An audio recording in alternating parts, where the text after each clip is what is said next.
His name is Martin Armstrong. And a few years back, he did a documentary called The Forecaster. And this will give you a great idea of who Martin Armstrong is and what he can do. So take a listen. It starts in August of 1999. Yeltsin's going to run for election in 2000. They get Yeltsin to take $7 billion from the IMF loans. Now they threaten Yeltsin. You're not going to run for election in 2000. Otherwise, all this is going to come out that you stole $7 billion from the IMF. Сегодня я последний раз обращаюсь к вам как президент России. This is how Putin gets in.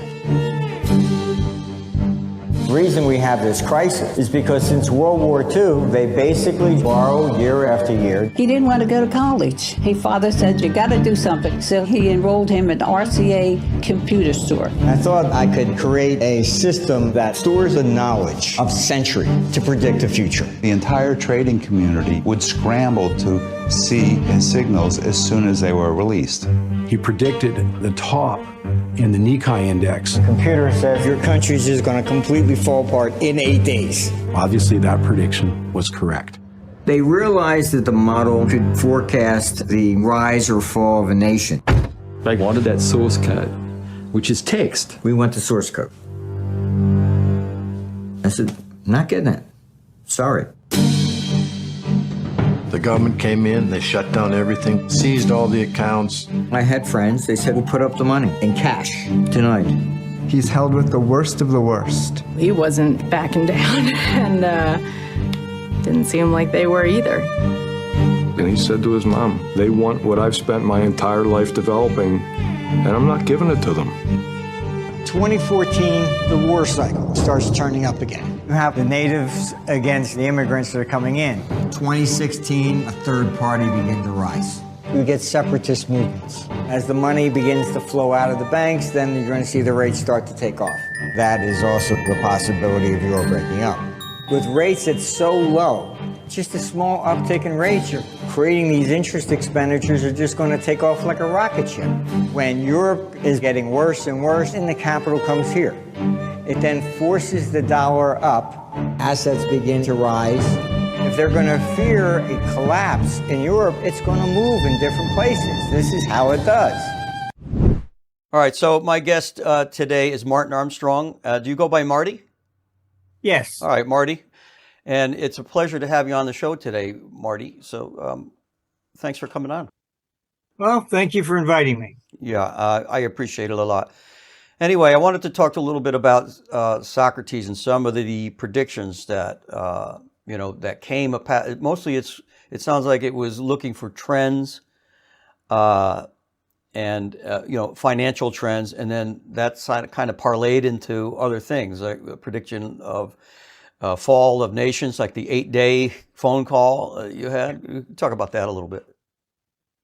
Well, I was a hedge fund manager, and the big market back then in the 80s was in Geneva.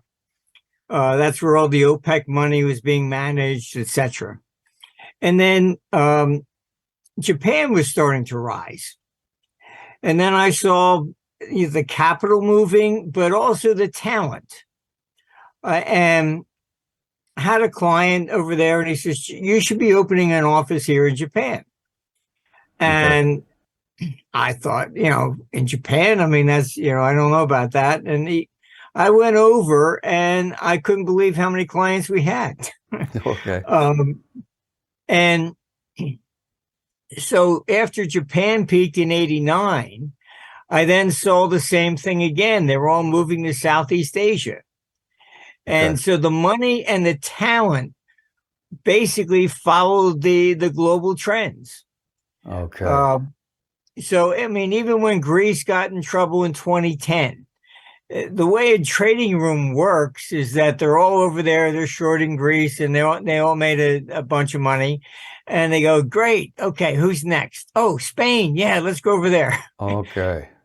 This is the way capital really moves. So I observed that firsthand. Right. So that was, I guess, the the underlying pinning idea behind Socrates to come up, check the capital flows. Where's the movement of money going to be next? Right. And we had a client in the Middle East, was Universal Bank of Lebanon. Yeah. And they had discovered a book in the basement where somebody had written down the Lebanese pound back to like 1850 or something. Oh. They asked if we could build a model on it. I said, sure, send it over. We'll put it in, see what comes out. And we put it in, and the computer came up and says the country was going to fall apart in 8 days.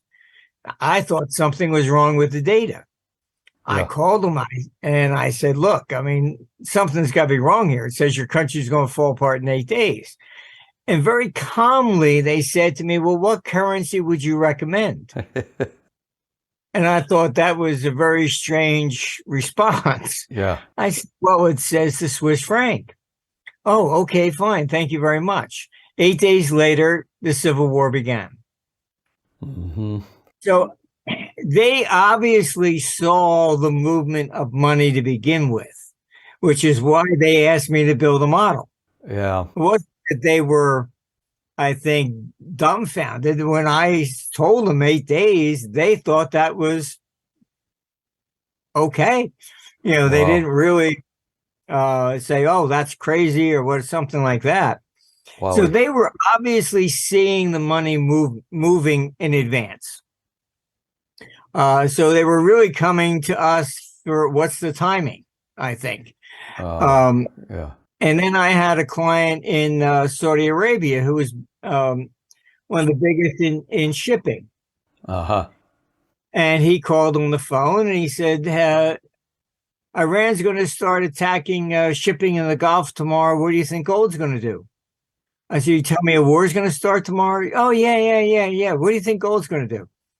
So with time, I began to realize that people know.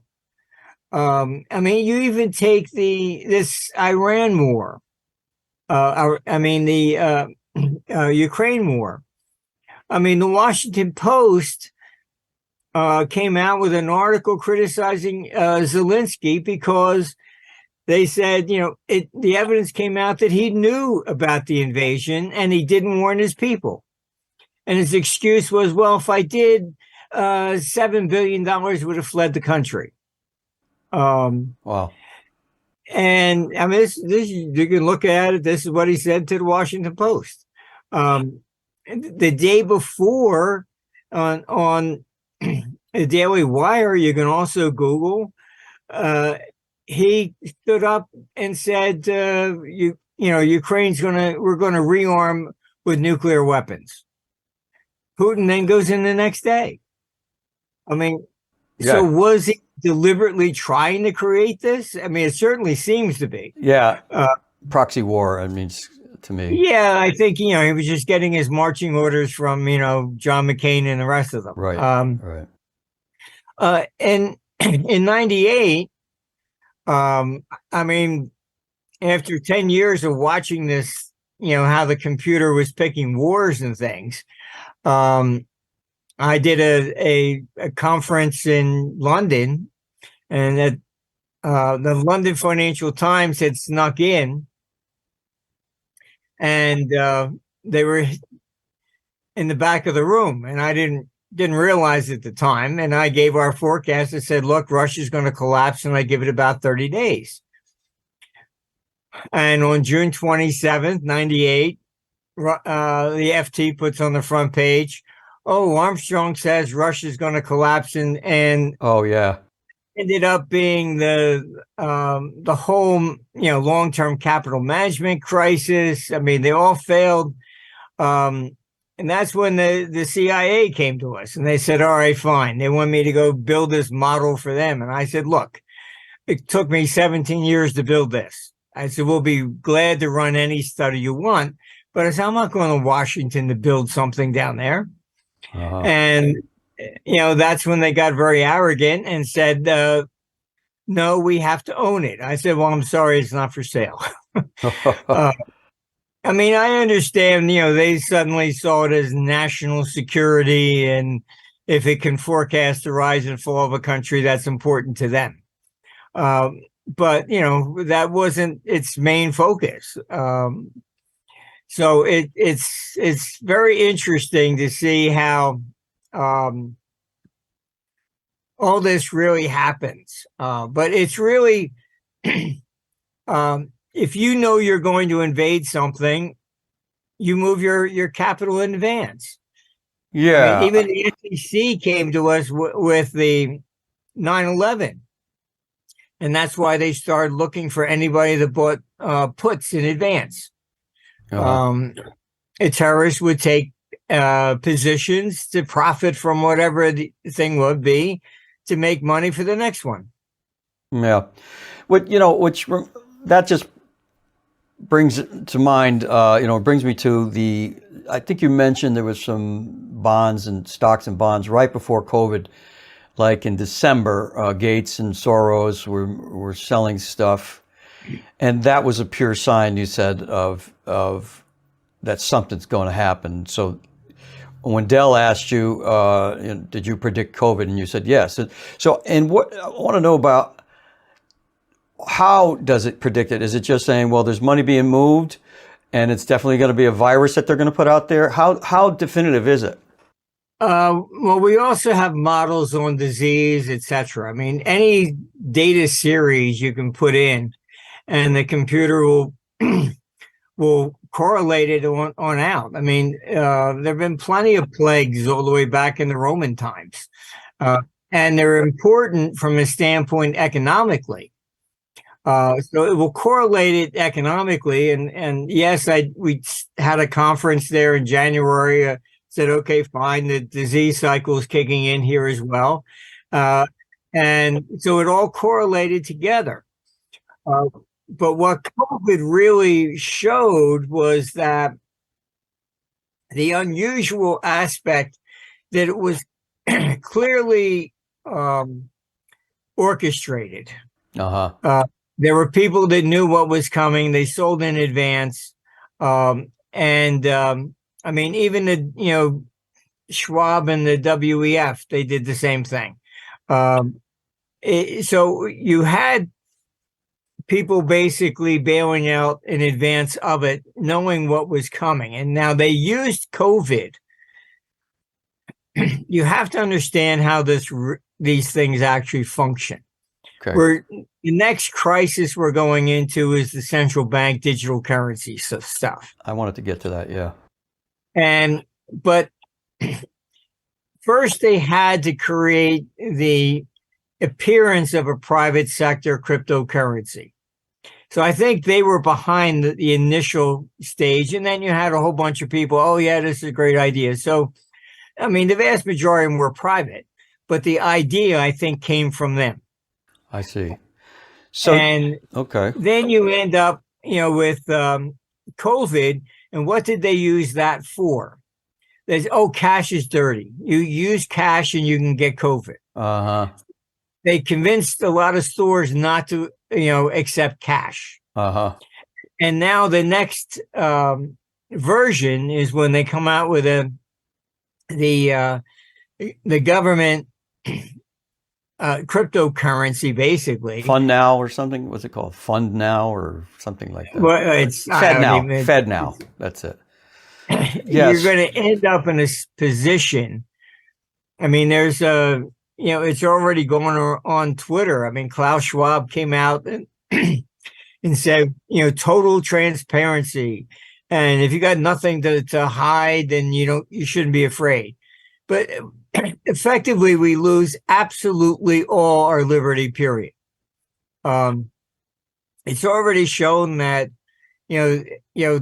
initially the Bank of England was saying, well, gee, this should be programmable, because if a mother, believe it or not, they really said this, a mother should be able to prevent her child from buying a chocolate bar for lunch. Yeah. These people are out of their minds. So it sounds like it's going to happen. This the central bank currency, and it's going to replace the dollar. Probably by the second quarter of next year, I would think. That's the scariest thing I think that could happen to the world, because just like you said, there is no more privacy, none. So if you're going out and buying a case of beer a week, you're gonna be a bad person. It's like in China, So, well, it's worse than that. I mean, Trudeau in Canada showed what they're really going to do. Anybody that donated money to the truckers, their personal accounts were frozen. I did donate to that. They're going to be, honestly, once they come in, I think you will not be allowed to buy gold, silver, cryptocurrency. I mean, what they're doing to Trump, they'll probably say, no, you're not allowed to even donate to him, something. Oh my God. That's what I was afraid of. Yes, it's going total, absolute authoritarian. But you have to understand why. For 40 years, I've dealt with governments, and I have warned them. I said, listen, you can't continue to run this way.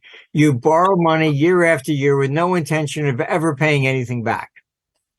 And, the response would be, but we're the government, we're different. Now, the problem you have is all this, what we call the neocons, they're out there at the same time trying to create war. They're bashing Russia and China. Now, what's the implication of that? All right. China is the number one holder of U.S. debt.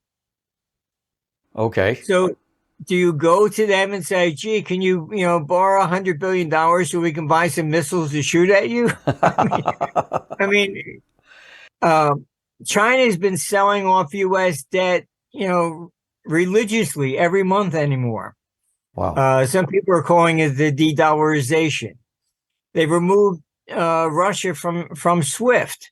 Once they did that, that destroyed the world economy as we've known it. Mm-hmm. Because now you have China coming forward with its chip system. Even Iran has a system out now. Wow. So the dollar as the world currency is starting to diminish, mainly because of these actions. Uh-huh. And the real danger here that these morons have done by attacking Russia and China is that effectively China is not going to buy more debt. So if you can't sell the debt, interest rates are going higher. Mm-hmm.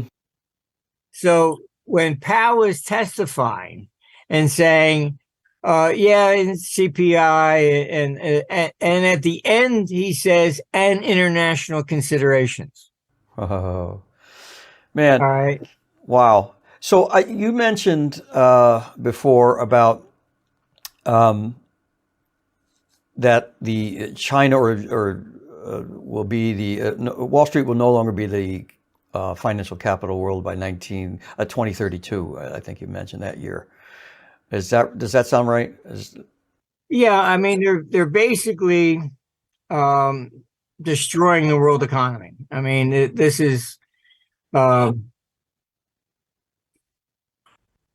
I mean it's moving to Asia, and China will replace the U.S. I mean, I know, that may sound crazy, but you have to understand the financial capital of the world has never stayed in one place for indefinitely. If you look at the big picture, right. Yeah, Babylon had it. They lost it to Greece. Greece lost it to Rome. I mean, even after the Dark Ages, Spain had it because they discovered all the gold in America. Then the Spanish, they lost it to the Dutch. The Dutch lost it to the British, and then the British lost it to us. And now we're going to be losing it to Asia. Yeah, I mean, you can't be this draconian. And go back to the CB, the central bank digital currencies. They have EPM bombs. All right. You explode one of those and it fries computers. Oh, For the life of me, this is the greatest security risk of ever. If you right. move all money to electronic, That's what I was you thinking. The can same thing. basically destabilize a complete country. Right. You can easily destroy anybody's money. It's gone. And you won't be able to buy food or medicine or whatever. So I really think what you're looking at is that if China was smart, they would. We've already divided the world economy. So if China and Russia retain more of a physical currency and do not outlaw it like the West, Europe, and the United States, they can survive and we would fall. Yeah, I mean, think about how easy it would be to do that. So the other thought I had just is, will this create like a black market of trade? For instance, the first thing that came to my mind is, I'll just grow some tomatoes and trade them for somebody's apples instead of, yes, you know what I mean? To a large extent, we're going to be forced back into a barter type system. Right. And you have to realize that the government's estimates of the what they are politically calling the informal economy or the black market. They estimate that by going to a digital currency, they'll wipe that out and their taxation will increase by 20%. This is what they're actually looking at. And that's what the whole drive is about. Yeah.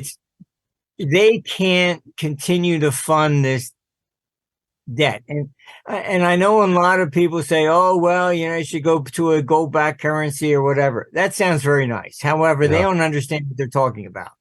Yeah. In order to do that, you have to change the entire political system. Yeah. Nobody can run for office and say, vote for me and I'll give you X, Y, and Z. Yeah. I have your movie. I got it on Vimeo, The Forecaster. I guess that came out when 2014, 2015, around there. Yeah. And you were saying the same things way back then, and you were picking this time when all the proverbial crap is going to hit the fan. And I just think that's amazing, that you're able to do that. And so what about bank closures? I mean, we had that bank in California and another one in New York. What's going to happen with banks? Are they all going to bust? What's up with that?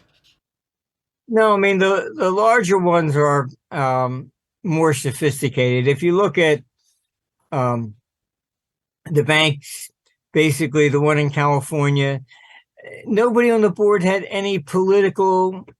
They all had political contacts, but no banking experience. Their risk manager was a woman, and she was hired because she was a woman to fill a slot in this, wokeness. Right, they're not necessarily the most qualified people for the job. But... Yeah, they're not picking qualified people. That's it. I mean, it's like, I've gotten emails from clients that their son, who's white, he graduated the top of the class and couldn't get a job because he didn't fit the criteria. Well, I can speak to that from experience. Yeah. I mean, it's just, it's really kind of nuts. And that's why that bank in California went down, because there was nobody that had any experience in understanding that interest rates do not remain at zero forever. Yeah.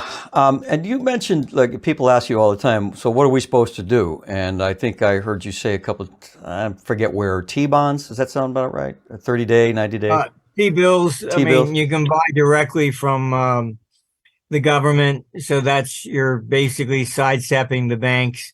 Oh, it is. Okay. I would also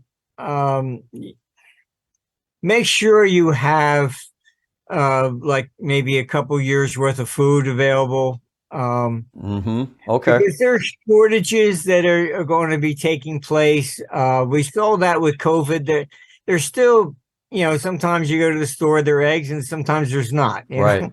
This morning. So what do you end up doing? You ended up, when they are there, you buy double the amount that you would normally buy. Yeah. That kind of fuels the inflation right there. Yes. Yeah.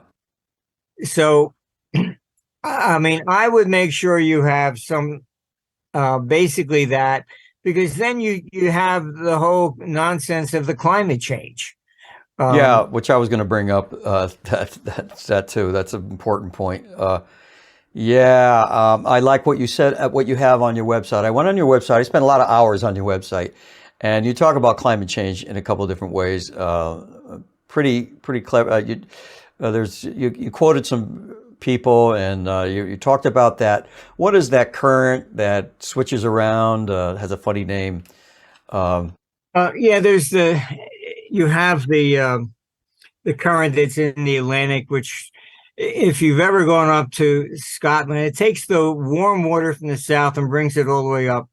There are actually palm trees on the east coast of Scotland. Right. It's quite an interesting to see. But I mean, this nonsense about climate. I mean, in the 70s, they said, front pages of Time magazine, we're going into an ice age. Arctic cold and perpetual snow could turn most of the inhabitable portions of our planet into a polar desert.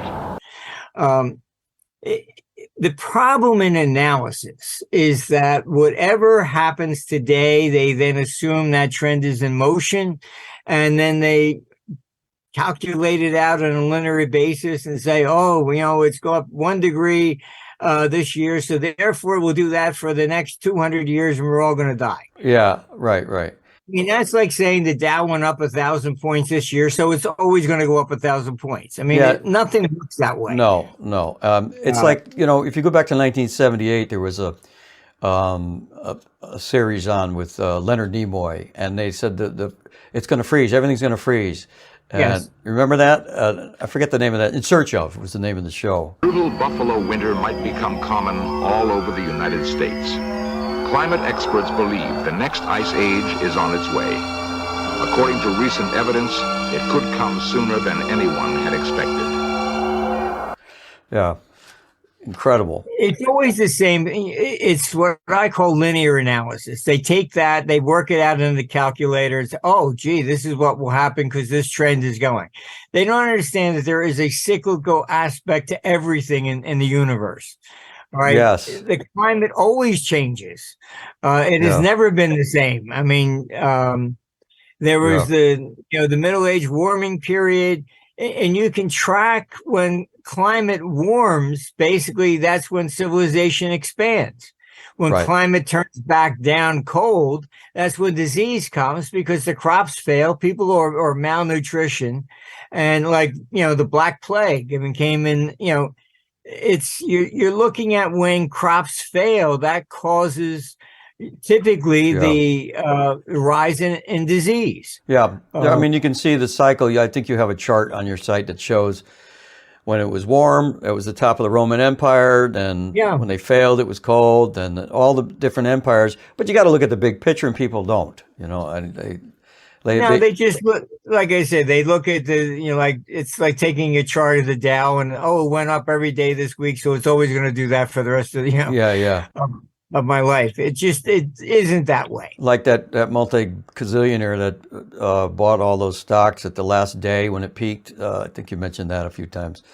He bought it on the last day. It's like, wow, $50 million or something. It's like, sorry about what was fascinating about that was that really people had approached him every year and saying that the Nikkei went up 5% every January. And he was in his 60s, and I asked them, because it was the first time he ever bought stock. I said, what made you do that? And he said that's what they called him every year, and it did. And so he decided to buy it December 31st, 1989. Lost 40% real fast. Oh, boy.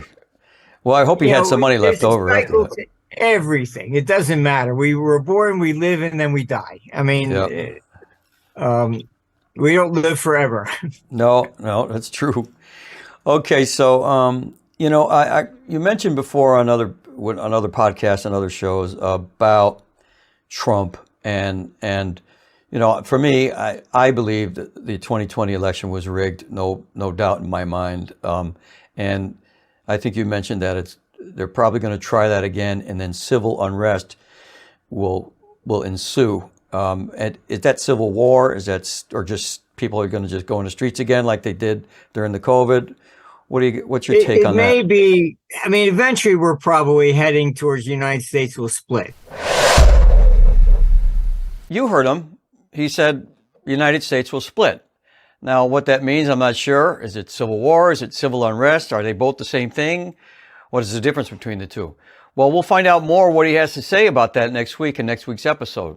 I have another half an hour segment coming up with him for next week. So this is part 1 that you just listened to. Next week will be part 2. So that's all the time I have, unfortunately. I have to head out. So thanks for joining me today on Deep Dive Radio. I'll see you. So long.